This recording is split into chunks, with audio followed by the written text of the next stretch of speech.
최근 들어서 전 세계 대부분의 자동차 회사들이 전기차 전략을 수정하고 있습니다. 정확히는 더 연기하고 있습니다.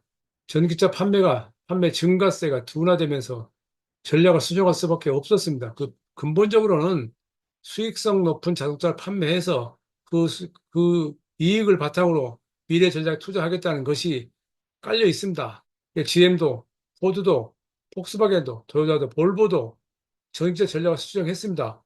2025년부터 배터리 전기차만 판매하겠다라고 했었는데 그것을 미뤘고요. 볼보는 2030년부터 배터리 전기차 전략을 2, 3년 뒤로 미뤘습니다. 현대자동차도 그런 상황에서 작년에 발표했던 CEO 투자자의 날 2023 투자자를 통해서 현대 모터웨이라는 이름으로 했던 전략을 다시 지난 8월 달에 현대웨이라는 이름으로 발려서 새로운 중장기 전략을 발표했습니다. 많은 자동차 회사들이 이와 같은 그 투자자 중심의 투자자의 날들을 선정을 해서 발표를 하고 이벤트를 만들고 있습니다. 뭐 테슬라가 이 분야에서는 선도를 했고요. 기아 EV대에도 여기에 속합니다. 거의 대부분의 자동차들이 이런 식으로 그들의 전략을 발표합니다. 전략을 발표한 것은 투자자들에게 그들에게 투자하기를 바라는 차원에서 이루어진다 하는 것이 사실입니다. 현실적으로 그런 것들이 주주 자본주의 시대에 살고 있는 미국에서 시작됐다 하더라도 어쨌든 투자자들에게는 그들의 전략을 발표해야 되고 발표한 것을 바탕으로 그들의 수익성을 높여보고자 하는 것들이 굉장히 깔려 있습니다. 이번에 발표한 현대외의 핵심은 전기차 전략의 수정이 기본이지만 더불어서 소프트웨어하고 수소 중심의 에너지 전략에 관한 이 심도 있는 그 전략이라고 이렇게 요약을 할 수 있겠습니다. 우선 전동화차, 전기차 분야에서는 하이브리드 전기차를 확대하겠다는 것이 우선입니다. 현재 7개에서 14개 모델로 하이브리드 라인업을 확대하고 2028년까지 전 세계적으로 133만 대 하이브리드 전기차 판매하겠다는 게 포함되어 있습니다. 더불어서 차세대 하이브리드 시스템을 2025년부터 도입을 해서 하이브리드 전기차의 기술적인 성능도 높이겠다. 뭐 거기에는 원가 경쟁력이 포함되기도 하겠지만은 어쨌든 이건 세계적인 트렌드입니다. 어쩔 수 없이 전에 다른 시간에 통해 말씀드렸듯이 기술은 시장을 이기지 못한다. 아무리 전기차로 전환이 당연한 것으로 받아들인다 하더라도 시장에서 받아들이지 않으면 어쩔 수가 없습니다. 그로 인해서 탄소 중립을 달성할 수 없다는 논리는 그 다음으로 밀려났습니다. 그리고 또 하나 눈길을 끄는 게 항속거리 연장형 전기차입니다. 이건 플러그인 하이브리드의 일종인데요.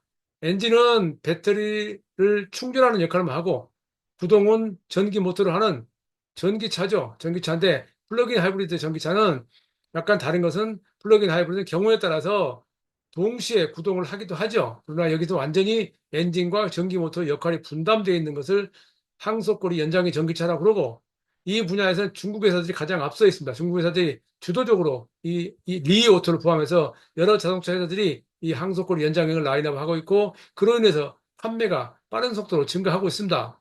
그렇게 본다면 현대차가 하이브리드 EREV 항속거리 연장의 전기차를 도입하기로 한 것은 중국 시장과 미국 시장을 염두에 둔 전략을 하고 있겠습니다. 기술적으로는 두 개의 모터를 탑재하고 네 바퀴 굴림 방식으로 가는 그런 형태의 파워일렉트릭 시스템을 채용합니다. 그래서 한 번 충전했을 경우에 연료를 충전했을 경우에 900km 이상을 달릴 수 있다. 그러면서 더불어서 가격 경쟁을 확보한다는 게 중요한 이슈로 떠올랐습니다. 어쨌든 하이브리드 전기차는 플러그인 하이브리드 전기차는 하이브리드 전기차보다 비싸죠. 그 문제를 해결해야 한다는 그런 과제를 안고 있습니다. 일단은 북미의 8만 대 2026년부터요. 중국의 3만 대라고 지금 발표를 하고 있습니다만은 실제 그것이 시장에서 어떻게 반응을 보느냐는 다릅니다. 물론 실질적으로 북미는 아직은 플러그인 하이브리드 전기차는 있어도 ER2는 아직 없습니다. 그러면 중국이 훨씬 많은데 중국이 더 늦는다는 것은 현대자동차의 중국의 입지를 말해주고 있는 그런 것인데 조금 아쉬운 대목이 있습니다. 더불어서 배터리 전기차 라인업을 강화한다는 것도 이번 전략에 포함되어 있습니다. 그러니까 21개의 모델로 확대하고 저가부터 고성능까지 모두 배터리 전기차를 하겠다, 라인업 하겠다 하는 것입니다. 더불어서 또 하나 눈길을 끄는 것은 제네시스 브랜드를 위한 전기차 전용 플랫폼을 새로 개발하겠다. 그러니까 현대차의 전기차 플랫폼은 2021년에 발표했던 eGMP가 지금까지는 대부분의 자동차에 사용되고 있고 제네시스에도요. 근데 앞으로는 내년부터는 새로운 IMA라고 하는 새로운 전기차 플랫폼을 바탕으로 하는 여러 가지 모델이 등장합니다. 그거와는 별도로 제네시스를 위한 별도의 전기차 전용 플랫폼을 개발하고 있다. 여기도 하나 포함됩니다. 그렇게 해서 2030년까지 연간 전기차 판매를 200만 대로 늘리겠다.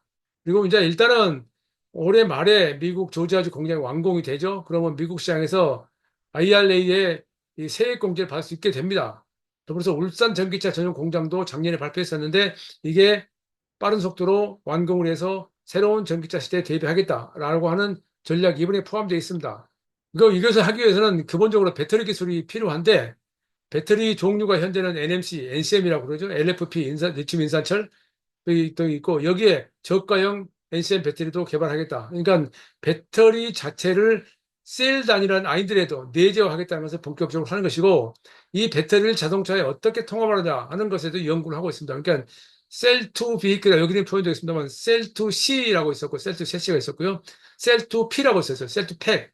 자동차 회사마다 약간씩 표현 방법이 다르긴 합니다만은 어쨌든 배터리를 별도 팩이 아닌 자동차 자체에 통합해서 집어넣어서 중량을 줄이고 부피를 줄이고 그래서 에너지 밀도를 높이고 성능을 개선한다.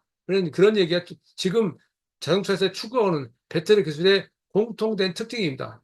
더불어서 AI 기술을 이용해서 배터리 관리 시스템을 더 높이겠다. 뭐 이런 그 기술적인 내용도 포함되어 있습니다. 근데 핵심인 것은 어쨌든 배터리 전기차에 대한 이 문제가 자동차들이 앞으로 어떻게 대응하겠다는 것이 여러 가지 방향으로 나타나는데 현대차도 지금 나타나는 것들만 봐서는 배터리 기술도 내재화를 하는 쪽으로 가고 있습니다. 물론 폭스바겐도 마찬가지고 토요타도 전고체 배터리로 그 여러 가지 기술 개발하고 있습니다만은 이것이 어떻게 되느냐에 따라서 자동차 회사의 가격 경쟁이 달라질 것이기 때문에 당연한 움직임이라고 할 수 있습니다.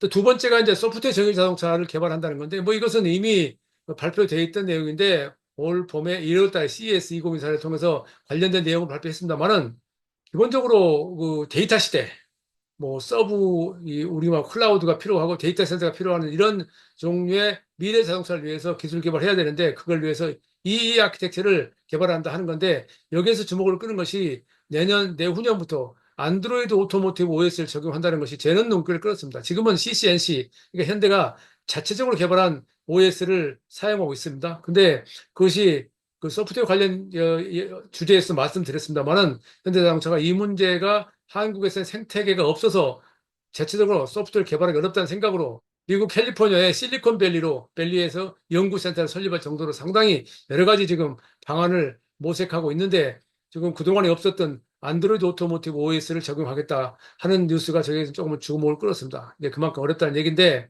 그 폭스바겐 OS라고 하고 있긴 하지만은 사실은 그것도 지금 그 벽에 부딪혀 있죠. 앞으로 여기도 변화의 가능성이 있다는 것을 이번에 현대자동차의 전략을 통해서 확인할 수 있는 내용이긴 합니다.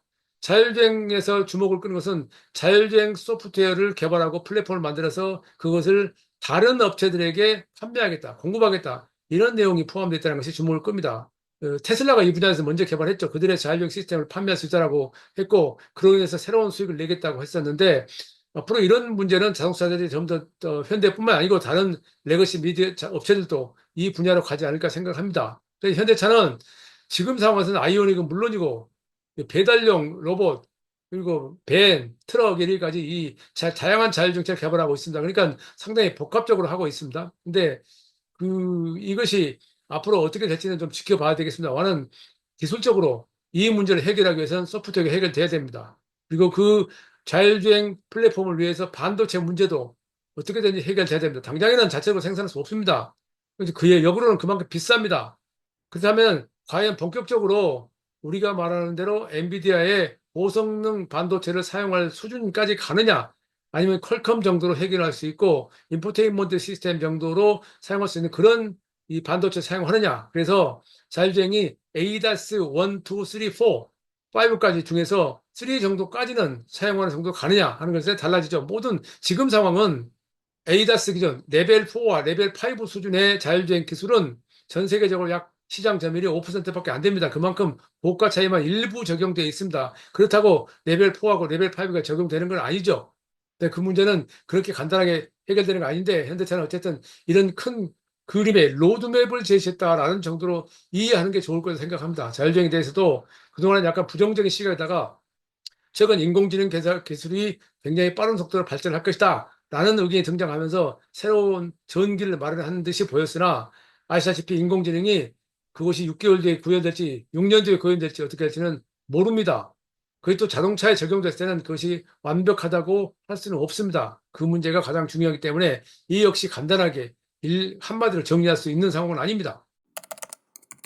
또 세 번째가 이제 수소 에너지 사업을 확대하는 건데 지금 전 세계에서 수소 연료 전기차 또는 수소 엔진차를 개발하고 있는 회사는 토요타하고 현대자동차, BMW 정도입니다. 그리고 볼보하고 벤츠는 혼다가 있군요. 볼보하고 벤츠는 셀센트릭이라는 합작회사를 통해서 추진하고 있습니다. 근데 볼보와 벤츠는 그 합작회사 특징이 있었지 대형 트럭 위주로 가고 있고요. 토요타도 주로 토요타도 트럭과하고 승용차를 하고 있지만은 많은 회사들이 이 분야에 대해서는 아직은 논란이 있습니다. 지금까지는 소형차는 배터리 전기차, 대형차는 수소연료 전기차라는 식으로 의견이 정리됐다가 지금은 사실은 거기에서 약간 달라졌습니다. 메이커마다 가는 방향이 다르죠. 어쨌든 현대차는 인도에도 이 수소 에너지 사업을 세우고 중국에도 별도 연구소 개발센터가 있을 정도로 많은 공을 들이고 있습니다만은 최근에 아시다시피 수소차 넥소의 판매는 줄어들고 있어요. 판매가 여러 가지 이유가 있겠습니다만은 인프라가 부족하고 가격이 비싸고 문제가 있습니다만은 어쨌든 상황이 그럼에도 불구하고 현대차는 수소 에너지 사업 확대를 다시 한번 공식적으로 선언을 했습니다. 그것은 결국은 미래에 탄소 중립 달성을 위해서는 배터리 전기차만으로는 부족하다는 그런 세계적인 의견에 따르는 것이라고 저는 생각을 합니다. 그래서 이 수소 에너지는 우리가 지금 당장에는 이 화석 연료에 벗어나기 위해서 배터리 전기차를 선택했지만 그것이 또 완전한 대안이 아니다. 그것만으로는 부족하다. 해서 수소를 사용해야 된다는 그런 의견은 점점 더 힘을 얻고 있고 그래서 거기서 한 단계 더 나간 것이 수소 엔진차입니다.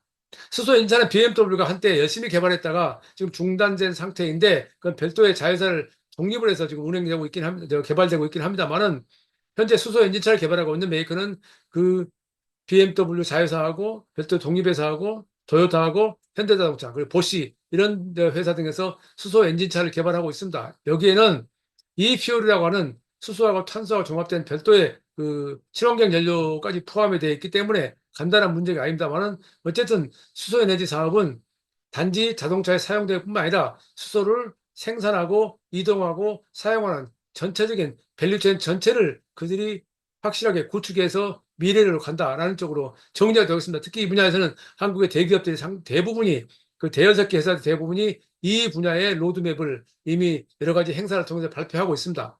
근데 우리가 알고 있기로 일반 그 가끔 유튜브에 보면 수소를 현대가 포기했다 그러는데요. 제가 알기로는 서울은 현대차는 과거에 투싼 연료전지차 처음 제가 그때 시승을 했었는데 그때 이 관련 연구 개발하면서 지금까지 한 번도 포기한 적 없습니다. 그걸 각종 미디어들이 그렇게 자극적인 제목을 동원해서 혼란을 가져왔었는데 제가 알기로는 단 한 번도 포기한 적이 없습니다. 다만 그것이 상황에 따라서 약간 이 선두에서 밀려난 적이 있습니다만은 궁극적으로 간다는 데는 동의합니다. 그것이 모든 메이커들이 모든 기업체들이 미래를 대비하지 않고는 당장에 비전이 없다는 것 때문에 당연하다고 생각합니다. 어쨌든 이번에 현대차가 이렇게 현대 웨이라는 이름을 통해서 새로운 전략을 중장기 전략을 발표한 것은 그들의 기본적인 전략이 바뀐 것이 아니라 최근 들어서 배터리 전기차 판매 성장세가 둔화되면서 하이브리드 전기차가 필요했고 더불어서 EREV라고 하는 항속거리 연장형 시장이 중국을 중심으로 빨리 부상하면서 수익성을 위해서 내놓은 전략입니다. 그를 위해서 또 다른 내연기관을 개발해야 됩니다.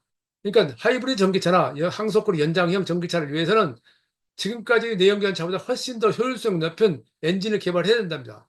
그 이야기는 그만큼 투자가 더 필요하다는 얘기입니다.